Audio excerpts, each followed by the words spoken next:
Halo semuanya, selamat datang lagi di sesi pembahasan kita. Hari ini kita bakal bedah topik yang sejujurnya benar-benar seru banget. Kita bakal ngomongin gimana sih dunia digital itu pelan-pelan menyatu sama tatanan sosial tradisional di desa-desa Indonesia. Maksud saya, ini bukan cuma soal bangun tower sinyal di tengah sawah ya, bukan. Ini tuh soal gimana ritme kehidupan masyarakatnya beneran bergeser dan beradaptasi. Terus seperti yang bakal kalian lihat nanti, realita masuknya internet ke pedesaan itu jauh lebih kompleks dan pastinya jauh lebih menarik dari yang mungkin kita bayangin selama ini. Langsung aja yuk kita bahas. Oke, mari kita mulai masuk ke intinya. Coba deh bayangin, apa sih yang terlintas di pikiran kalian kalau dengar pertanyaan kayak gimana sih suaranya revolusi teknologi itu? Seringnya kan kalau dengar kata revolusi teknologi atau digitalisasi desa, kita kayak langsung kejebak sama mitos kalau itu tuh datangnya bakal heboh banget.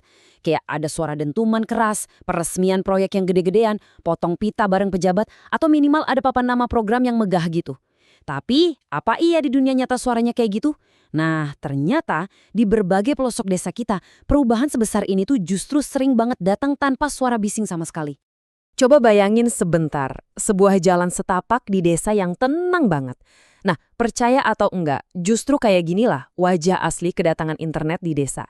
Dia masuknya tuh bener-bener sunyi, pelan-pelan, terus tiba-tiba udah netep aja di rutinitas keseharian warganya. Suara revolusi teknologi di desa itu ya mungkin sesederhana bunyi ting dari notifikasi WhatsApp.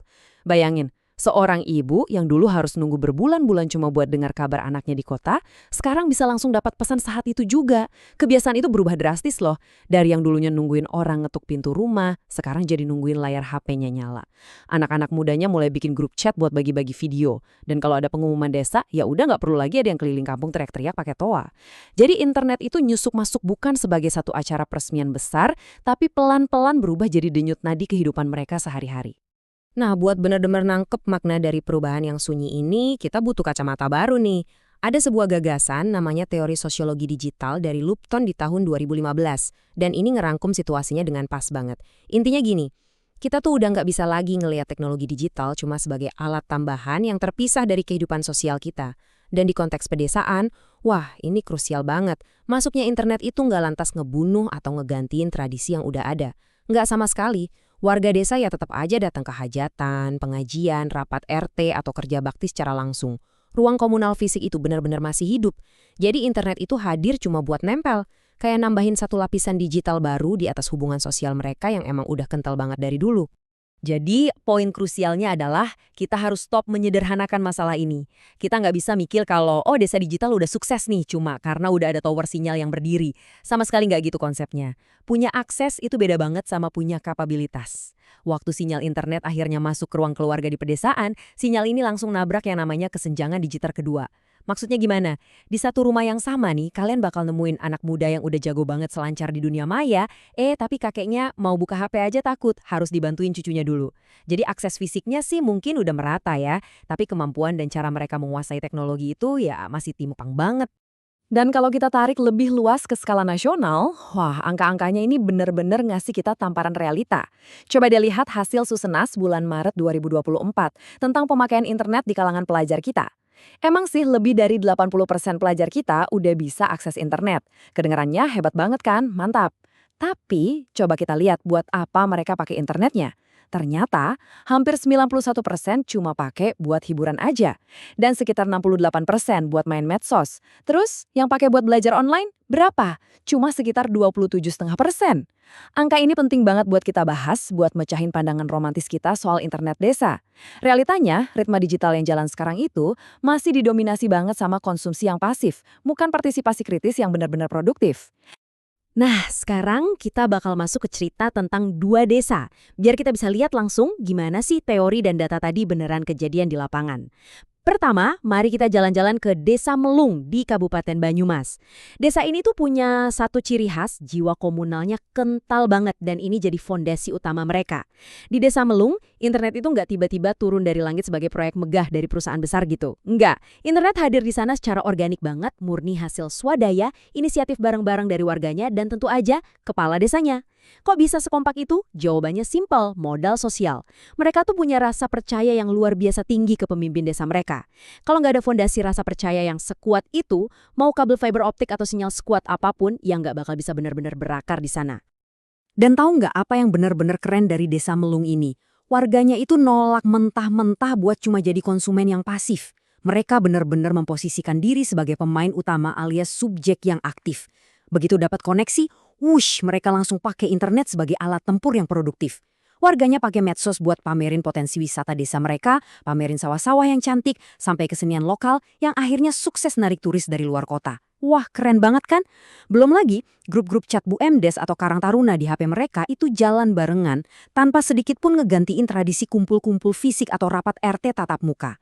Jadi yang digital dan yang tradisional itu benar-benar saling melengkapi dengan cantik banget. Sekarang mari kita beralih buat lihat gimana situasi yang sama bisa berujung beda banget di tempat lain. Kita geser ke desa Tumpuk Renteng di Kabupaten Malang.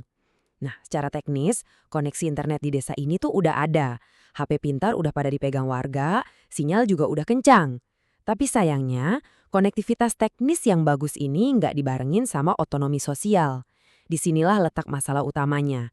Iya, akses internetnya emang ada, tapi kemampuan warganya itu ibaratnya terpecah-pecah, benar-benar terfragmentasi secara tajam, tergantung mereka ada di lapisan sosial mana. Kenapa bisa gitu? Karena ada hambatan-hambatan sosial yang udah ngakar banget, yang akhirnya kayak ngeborgol kemajuan di desa Tumpuk Renteng ini. Jadi di satu sisi, anak-anak mudanya asik-asik aja tuh, bebas komunikasi, cari peluang online.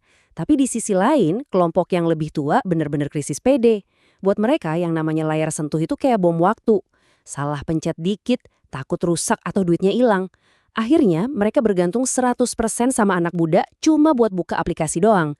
Terus mirisnya lagi nih, posisi perempuan sering banget terpinggirkan. Kenapa? Karena banyak HP itu statusnya HP keluarga, dipakai gantian.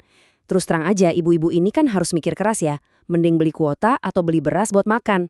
Karena himpitan ekonomi ini, mereka jadi nggak punya ruang belajar yang aman, yang bebas tekanan, buat nyoba-nyoba pakai internet jadi hal yang produktif. Dan perbandingan dua desa ini dengan brilian nunjukin poin utama dari pembahasan kita hari ini. Coba perhatiin. Di satu sisi, ada desa Melung. Modal mereka apa? Kepercayaan dan kekompakan. Dan itu cukup buat ngubah sinyal internet jadi alat produksi aktif yang bikin desanya maju. Terus di sisi lain ada desa Tumpuk Renteng. Karena modal sosial mereka nggak merata, yang muncul malah hambatan-hambatan individu, keraguan, dan warganya ujung-ujungnya cuma nyangkut di siklus konsumsi pasif aja. Padahal kalau dipikir-pikir, teknologi yang mereka pakai itu sama loh. HP-nya ya sama, sinyalnya juga mirip-mirip, tapi respons komunitasnya lah yang nyiptain dua realita yang benar-benar beda bumi sama langit. Ini bukti nyata banget teman-teman. Struktur sosial di masyarakat lah yang sebenarnya nentuin segalanya, bukan semata-mata alat teknologinya. Jadi, kalau saya harus merangkum semua kerumitan ini ke dalam satu kalimat yang tegas, bunyinya bakal kayak gini. Modal sosial itu mendikte kesuksesan teknologi.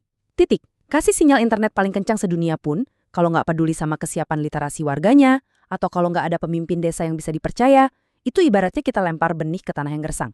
Bukan cuma sia-sia, tapi malah bahaya karena bisa nyiptain kerentanan baru. Hoax jadi gampang banget nyebar, karena nggak ada saringan bareng-bareng dari komunitas. Terus, kelompok yang rentan, kayak lansia atau ibu-ibu yang nggak punya akses mandiri, bakal makin jauh ketinggalan di arus digitalisasi ini. Ada satu kutipan dari literatur yang kita bahas hari ini, dan ini tuh tajam banget nyimpulin situasinya. Dengerin ya, keterhubungan teknis tidak sama dengan keterhubungan sosial. Keren kan? Maksudnya gini, cuma karena ada dua tetangga yang sama-sama lagi pegang smartphone, itu sama sekali nggak ngejamin mereka punya pemahaman, nalar kritis, atau kebebasan digital yang sama. Enggak, hal-hal kayak status sosial, umur, kondisi dompet, sampai seberapa pede mereka, itulah yang sebenarnya ngebentuk gimana layar HP yang nyala itu diterjemahin ke dalam kehidupan nyata mereka sehari-hari. Sebagai penutup, saya mau ninggalin kalian sama satu pertanyaan yang lumayan penting buat direnungin. Karena sejujurnya, semua dinamika sosial yang barusan kita pelajarin dari desa Melung dan desa Tumpuk Renteng, ini bukan cuma cerita soal orang-orang di pedesaan loh, ini tuh cerita tentang kita semua. Coba deh sesekali refleksikan ke hidup kalian sendiri. Koneksi internet super cepat yang kalian nikmatin tiap hari itu, apakah benar-benar bermakna dan bikin kalian jadi lebih produktif dan partisipatif? Atau jangan-jangan itu cuma sebatas koneksi teknis saja, yang malah bikin kalian makin tenggelam buat terus-terusan jadi konsumen yang pasif? Coba dipikir-pikir lagi ya. Saya harap pembahasan kita kali ini bisa ngasih perspektif baru buat kalian semua. Makasih banyak udah nemenin saya belajar bareng hari ini, dan sampai ketemu lagi di sesi pembahasan kita selanjutnya.